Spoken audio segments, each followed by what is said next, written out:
Hi students, I'm Jeff, and today's listening and reading topic is exploration. The link for the article that I'm going to read is in the box below.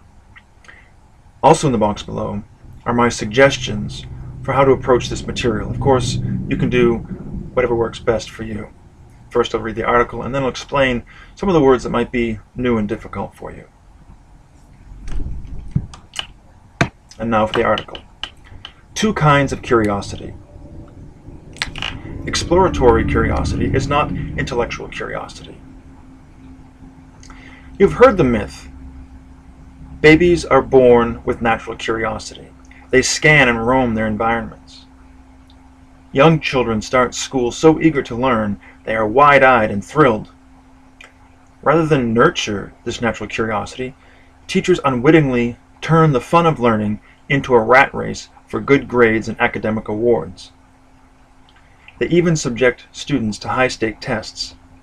In no time at all, the schools have extinguished the natural curiosity out of their students. The students now hate school and lack motivation. This myth is right on two counts. Babies enjoy exploring their environments, and many middle and high school students dislike school. The error is in assuming that the exploratory behavior of babies has something to do with the intellectual behavior of adolescents. Intrinsic motivation theorists say that exploratory behavior and intellectual activity are two manifestations of the underlying interest in learning. They have written that because babies like to explore their environments, high school students were born with a natural curiosity for learning. Based on my studies of life motives, I suspect intrinsic motivation theory is invalid. Consider the people you know who are explorers. Notice that only some of them are also thinkers. Consider the people you know who are thinkers. Notice that only some of them are also explorers. Intrinsic motivation theory implies that exploring, for example, babies roaming environments, and thinking, for example, students learning math, are commonly motivated by a need for stimulus novelty. But this assumption seems to be invalid. Daniel Boone was a legendary 18th century explorer. John Filson described him as a curious man because Boone loved to explore new places. Yet Boone also disliked being confined to a room and thus hated school. He took to rough male sports much more than he took to book learning. Isaac Newton was arguably the most influential intellectual ever. He had a thirst for knowledge even as a young boy. He observed somebody hit a tennis ball and wondered about the paths of projectiles. Although Newton was always thinking, he wasn't much for exploring. He spent many months, more or less alone, in his Cambridge University dormitory working on exciting new mathematical ideas. Explorers like Boone aren't necessarily intellectuals like Newton, and intellectuals like Newton aren't necessarily explorers like Boone. We should not assume that exploratory and intellectual behavior is motivated by a common curiosity. Exploratory curiosity is quite different from intellectual curiosity.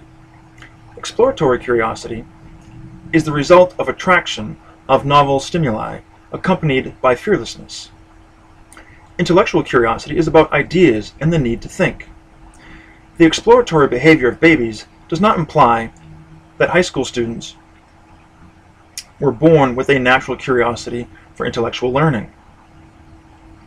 Since exploratory and intellectual curiosities are two different motives, coincidentally, some people enjoy both exploring and thinking. John Glenn, the first man to walk on the moon, enjoyed science.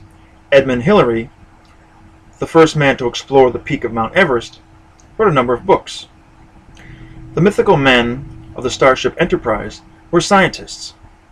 Known throughout the universe as a great thinker, Spock boldly went where no man had gone before. Alright, and now let's go over some of the vocabulary.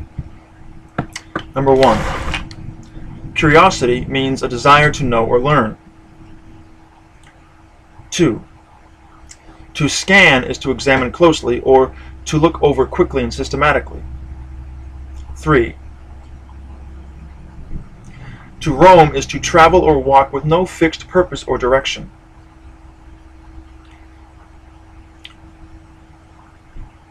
4. Eager means having or showing keen interest, intense desire, or impatient expectancy. 5. Wide-eyed means having the eyes open wide in amazement, innocence, or sleeplessness. 6. Thrilled means very excited. 7. Unwittingly means without knowledge or intention. 8. A rat race is an unpleasant way in which people compete against each other at work in order to succeed. 9. High stake means very important.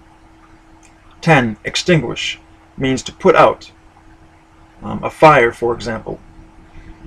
11. To lack means to not have. 12. Adolescent means a young person who has undergone puberty but who has not reached full maturity, a teenager. 13. Intrinsic means relating to the essential nature of a thing, inherent. 14. Manifestation means a demonstration, showing something. 15. Underlying means basic, fundamental, present but not obvious, implicit.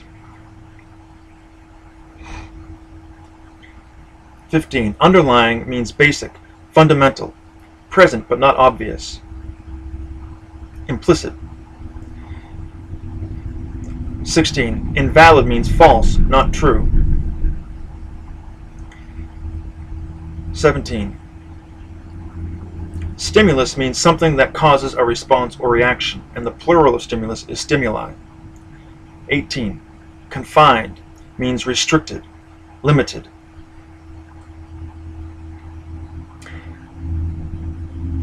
19.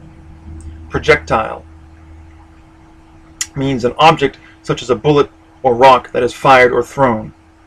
And 20. Boldly means courageously and fearlessly.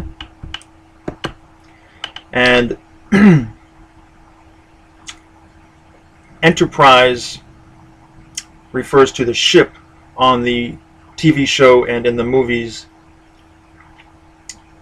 called Star Trek, and Spock was one of the main characters on that TV show and in those movies, often known for doing this, making this hand symbol. Alright, thanks for watching. If you have any comments or questions that you might have in the box below, and take care.